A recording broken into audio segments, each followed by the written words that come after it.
It's that Friday that everybody is waiting for. It's Friday, September the 6th, and we got the August jobs report this morning. The markets are not liking this report. This is the last report that we will get ahead of the Fed's next meeting, and they were looking for confirmation of either 25 basis point rate cuts at the September meeting or possibly even 50. The report didn't really help get a whole lot of clarification either way. It's what we call a Goldilocks report. Wasn't too hot to say that the Fed can't cut interest rates, and it wasn't too cold, I guess you could say, where they would have to come in and be aggressive with rate cuts. Let's break down what ended up happening here.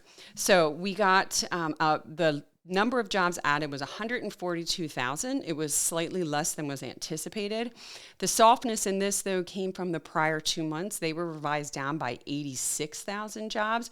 So we're continuing to see this slowing in the labor market. Now, if you look on the other side of this, though, the unemployment rate actually ticked down a little bit, down to 4.2%. So that's basically priced out the Fed having to go 50 basis points at the next meeting. We think it's probably a 25 basis point rate cut. They can do that by saying that the labor market is weakening, but it's not too weak that they have to be aggressive. Now, here's the one part of the report nobody is talking about. And this is something that we continue to talk about that is kind of taking a back seat in the Fed's mind. The Fed has made it clear that they're more worried about the labor market than they are in inflation right now.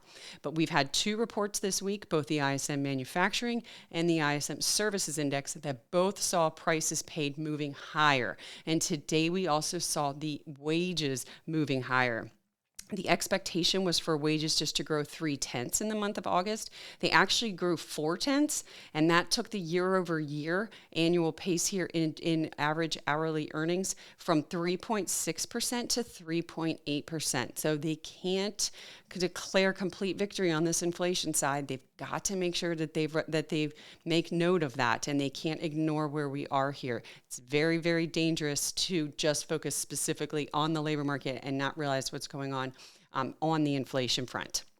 Now, when you look at where these jobs were created and lost, and we actually got some goods producing jobs, construction jobs. The main focus was in the private education and healthcare, as well as leisure and hospitality. So that's all we can have today. The markets are selling off on this today. I think that there's a bit more concern that the economy is slowing. I also think that there was a little bit too much optimism that the Fed would aggressively cut rates in September. So we're seeing the equity markets sell off on this news as well. It's been a rough week from an equity standpoint. So if the negative September seasonality is any guide for us, we're starting to get a kind of a dose of that already here this month in September.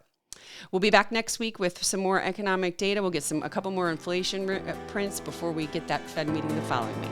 Thank you very much.